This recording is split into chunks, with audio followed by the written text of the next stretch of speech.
उसमें उसने अपनी सारी चीजें बता दी हैं।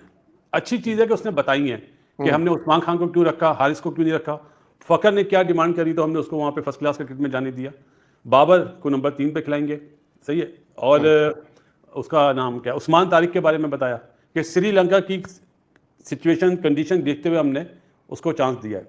बहुत अच्छी चीज़ है। टेस्ट मैच के हवाले से भी उसने बोला ये मेरी हेडिक नहीं है क्योंकि मैं उस टीम का पार्ट नहीं था। तो बातें बहुत अच्छी करी हैं। अब वो इम्प्लीमेंट होना चाहिए। वो इम्प्लीमेंट होता है, उस तरह की प्लानिंग होती है। आज से 3.5 महीने बात की तो मुझे कामरान को, नजीब को बहुत ज़्यादा खुशी होगी। अगर उससे हट के पसंद नापसंद हुई ना तो फिर हम जवाब देंगे। जो उसने बातें करी हैं वो थोड़ी बेहतर लगी हैं। उसमें सिर्फ एक चीज़ गलत बोली है उसने, वो आज भी उसी चीज़ में फंसा हुआ है, हम 21 में से 15 मैच जीते। अरे भाई पूछा किसने आपसे?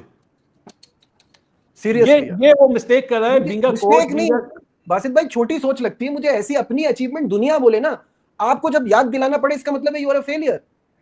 अब क्या चीज़ है उसके जहन में, क्यों बार बार रिपीट करता है? और सवाल भी ऐसा नहीं हुआ। वो शायद ये बताना चाहता है हमारे मीडिया को कि हम तरक्की कर रहे हैं। हालांकि मेरे हिसाब से तरक्की नहीं कर रहे। अगर तरक्की कर रहे होते तो 3 में से 1 मैच हम इंडिया से जरूर जीतते।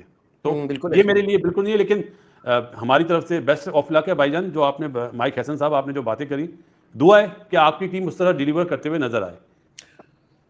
बासित भाई मुझे आपने कहा कि उन्होंने क्लैरिफिकेशन दी, मुझे उस क्लैरिफिकेशन से ज्यादा कंफ्यूजन हुई है कि आप तो अपनी, मुझे ना पता है, ऐसा लगने लगा है कि जो आपका फॉरेन कोच होता है वो होशियार है, उसको पता है किसके पीछे छुपना है, उसको पता है कौन यहाँ पॉपुलर है, उसके पीछे जाके खड़े हो जाओ। ये जेफ लॉसन भी करते थे, जो जिसकी जितनी कैपेबिलिटी होती है ना उस हिसाब से सोचता है। आप कल कह रहे हैं कि हम मॉडर्न डे क्रिकेट खेलेंगे, हमारा ये है, वो स्पिनर को अच्छा नहीं खेलता वो, तो भाई वो ठीक हो गया, फिर अचानक से सब कुछ सही है, सब कुछ हंकी डोरी हो गया, और वो अब नंबर 3 की भी वो गारंटी ले रहे हैं उसकी खेलने की। कामरान, उनकी बातों से आपको सेटिस्फेक्शन मिली है या आपको भी थोड़ी सी वो हुआ है कि यार ये क्या पहले क्या कह रहा था, अभी क्या कह रहा था, ये क्या यू टर्न है?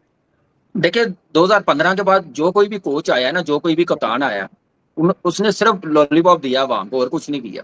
अगर 3 महीने बाद, 2 महीने बाद अगर इम्प्लीमेंट हो जाए तो बासठ भाई ने कहा ना, हम सबसे ज्यादा खुश होंगे। क्या हुआ 100%। पिछले जितने 2015 के बाद कोई हुआ? कुछ हुआ? एंड ऑफ द डे क्या होता है, जो भी टीम बनती है अपनी पसंद के प्लेयर ले आते हैं। जिसको नहीं रखना होता उसको एक प्लान दिया जाता है, उसको वीकनेस बताई जाती। यही बाबर के मतलब बताई गई थी जब टीम में नहीं रखा था। यही अब फखर जमान के मतलब बताई गई है, उसको हमने कोई प्लान बताया, उस पे जाके काम करे। डोमेस्टिक को भेजा, डोमेस्टिक में मैच खेला फखर जमान, मेरे पहले ये बताया। कोई पूछा किसी ने कि भाई कौन से लड़के, सुफियान खेला जो वनडे के स्क्वाड, अब्दुल्ला शफीक खेला कहीं पे? इसको मेरे ख्याल से ऐसे मंजन भेजते रहते हैं। हम जैसों को नहीं भेज सकते यार, बेवकूफ बनाते हैं। हम कामिल जैसों भाई को ये नहीं कह बना रहे सकते। हैं पहले ना इनको अपनी पहली स्टेटमेंट पे थोड़ी शर्म आई होगी तो इन्होंने डोमेस्टिक वाली बात की। पहले स्टेटमेंट ये थी कि फखर जमान को रेस्ट दे रहे हैं ताकि वो फ्रेश माइंड के साथ, वो टेस्ट सीरीज खेल रहा था जो उसको रेस्ट दे रहे हैं। रेस्ट किस बात का भाई? नजीब, वही मैं कह रहा हूँ ना कि आप फिर भेजते ना फौरन। आपने अगर उसको डोमेस्टिक में भेजना तो कैंप में, T20 के कैंप में क्यों बुलाया, क्यों मैच एक जाने दिया? अगर आपकी इतनी प्लानिंग है, आप इतने बड़े कोच हैं, इतना बड़ा आप सिस्टम चला रहे हैं और 21 में से 15 मैच जीते हुए छोटी टीमों से, तो आप ये भी सोच रहे थे कि फकत T20 टीम का हिस्सा नहीं है तो आप उसको डोमेस्टिक का मैच खेलने दे देते, सुफियान को खेलने दे देते। क्यों बुलाया आपने? अगर बुलाना था लोकल लड़कों, क्लब के लड़कों को, बॉलरों को बुला लेते, जो टीम के हिस्से से पार्ट था उनको आप लगा लेते। ये चीजें चलती हुई आ रही है नजीब, इस पे इम्प्लीमेंट नहीं हो रहा। सिर्फ बातों की हद तक हमारा मीडिया कन्विंस हो जाता है जो वहां पे मौजूद होता है फील्ड में। उसके बाद कुछ लोगों को जो जो लेके आए होते हैं उनको खुश कर देते हैं। तो मेरी नजर में ऐसे ही चलता हुआ आ रहा है। तो हमारे में जो बेसिक चीजें हैं वो जब तक नहीं आएंगी हम बेहतर नहीं हो सकेंगे। आज फखर के मतलब क्या बात की है, मुझे एक बात बताएं। सुफियान के मतलब क्या बात की है? श्रीलंका में क्या सुफियान बॉलिंग नहीं कर सकता? क्या वो मिस्ट्री स्पिनर नहीं है? मुझे एक बात बताएं। ये जिसको नहीं रखना होता उसके मतलब अच्छी सी एक स्टोरी बना के मीडिया पे दे देते हैं, बात कर लेते हैं। जिनको लेके आना होता है उसके मतलब भी अच्छी सी स्टोरी बना के ले आते हैं। बस ये चलता हुआ रहा है, ऐसे क्रिकेट चल रही है। बस इनको पता है ना कि कुछ लोग हैं जो समझ सकते हैं, बाकी तो आवाम तो मासूम होती है। अभी एक मैसेज भी आया है मुझे, अभी मैंने पढ़ा है कि आप लोग माइक हैसन के लिए बड़े बाइस हैं और उसका तो कसूर नहीं है और वो थोड़ा टाइम दे, एक आध सीरीज। भाई बात वो नहीं है, बात मुझे सोच की है। आप अपनी सोच पे कायम नहीं है। बासित भाई अभी उन्होंने एग्जांपल दी।